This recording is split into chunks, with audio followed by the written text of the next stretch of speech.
오늘 큐티하셨어요? 우리 함께 큐티합시다. 말씀을 함께 봅니다.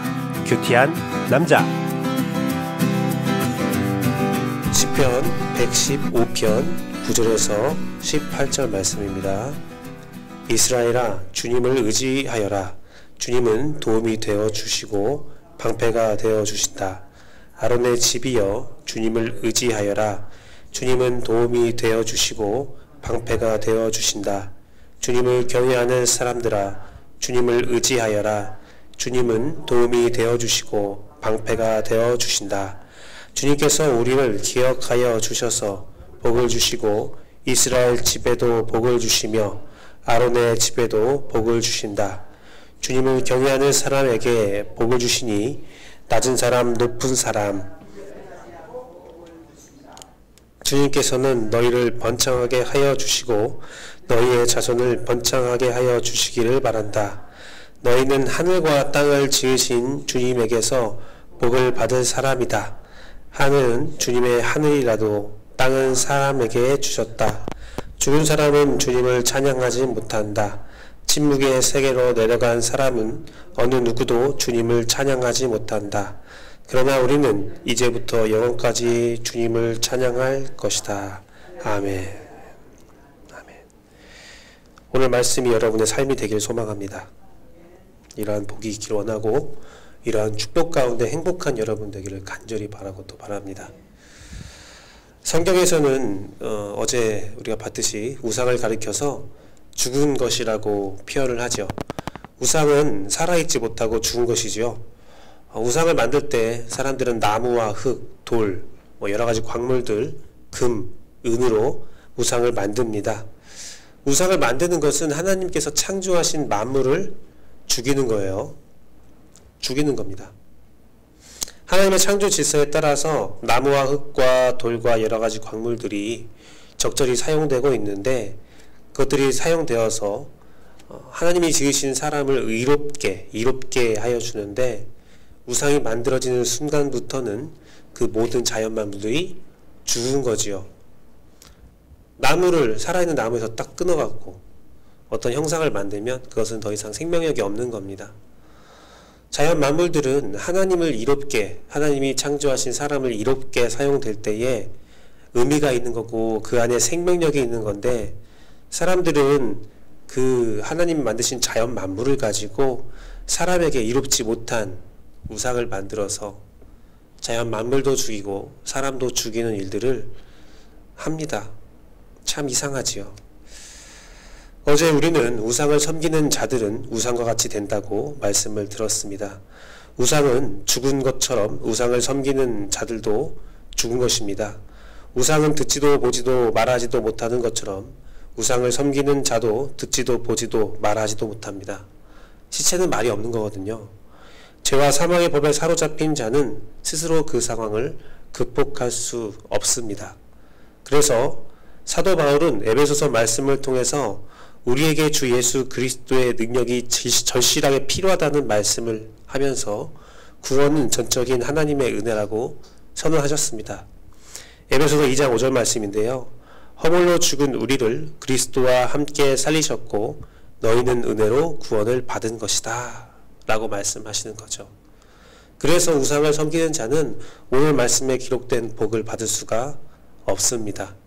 복을 보아도 들어도 듣지 못하고 알지 못하고 보지 못합니다. 여러분들은 생명이 살아있어서 오늘 하나님이 주시는 모든 말씀이 여러분에게 축복이 되고 오늘 말씀에 3번이나 반복한 말씀처럼 여러분의 방패가 되어주시고 여러분의 도움 되시는 하나님의 은혜를 충분히 누리기를 간절히 바라고 또 바랍니다. 우리가 복을 받고 찬양을 하게 되는 이유는 우리가 여호와를 경외하기 때문이라고 본문은 11절에 말을 하고 있습니다. 경외란 것이 무엇인지 알기 위하여 제가 두란노 성경사전을 이렇게 보았는데요. 두란노 성경사전에는 경외에 대해서 이렇게 표현하고 있습니다. 경외란 공포심이 아닌 존경하는 마음에서 갖는 두려움을 뜻한다. 두려움이래요. 하나님을 경외한다는 것은 삶의 모든 영역에서 하나님의 절대 주권을 인정하는 가운데 하나님을 전적으로 믿고 의지하며 순종하는 삶의 자세를 말한다. 하나님이 이 세상의 주인이심을 확실히 믿기에 하나님을 두려워하게 되고 그분의 말씀에 순종하게 되는 것이다. 그러므로 진정으로 하나님을 경외하는 사람은 스스로 자신이 지혜롭다고 생각하거나 말하지 않는다. 그들은 인간이 스스로의 지혜와 능력으로 자신의 삶과 역사를 이끌어갈 수 없다는 것을 절실히 느끼고 있는 사람이다. 그래서 하나님을 진정으로 경외하는 사람은 자신의 지혜로 아무리 멋진 계획을 세워도 그 일의 성사는 역사의 주인이신 하나님께 달려있다고 고백한다. 하나님을 경외하는 사람은 하나님을 인정하기에 하나님과 사람 앞에서 늘 자신을 낮추고 겸손하게 되는 것이다. 즉, 우리가 하나님의 복을 받기 위해서 필요한 것은 하나님을 두려워하는 것입니다. 하나님을 두려워함으로 하나님의 말씀을 우리의 삶에서 실천해 나가는 것입니다.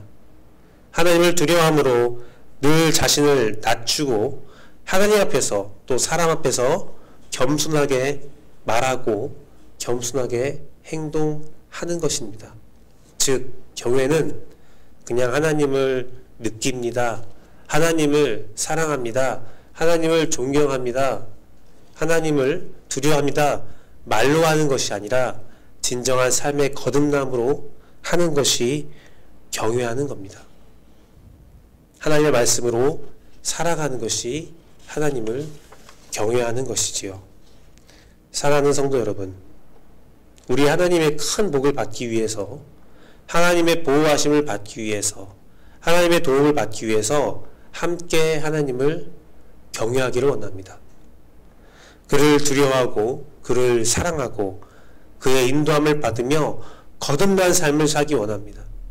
성령의 인도함을 받고 늘 기도와 말씀이 여러분을 위로함을 알고 기도하고 말씀을 보기를 원합니다.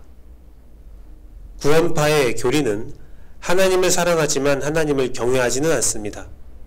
즉, 모든 은혜를 알고 있지만 하나님을 사랑이라 말을 하고 은혜를 강조하지만 두려움을 가지지 않아서 삶에 실천이 없고 삶에 하나님께 앞에서 그 두려움과 또 거듭남이 없다는 겁니다. 시체는 말이 없다고 했죠. 시체는 두려움도 없습니다. 진정한 믿음은 거듭남과 변화에 있습니다. 그것이 경외의 결과이고 경외의 열매입니다. 또한 그것이 살아있는 사람의 마땅한 반응입니다. 의사에게 가서 진찰을 받을 때, 신경에 대한 진찰을 받으면 이렇게 무릎이나 여러 가지 반응이 온 곳을 때려요. 때리면 저절로 사람의 반응이 탁 온다는 거죠. 때렸을 때 그 반응이 없으면 그것은 죽은 겁니다. 사람이 살아있어도 그 신체의 부분은 죽었다고 볼 수가 있는 거죠. 하나님의 사랑에 살아있는 반응은 거듭남이고 반응을 보이는 겁니다. 하나님 앞에서 살아있는 여러분 되길 소망합니다. 겸손하게 성령님의 인도함을 받아 삶이 변화되고 거듭남이 이루어지는 귀한 역사를 축복하고 그리고 기도하고 응원하도록 하겠습니다. 기도하겠습니다.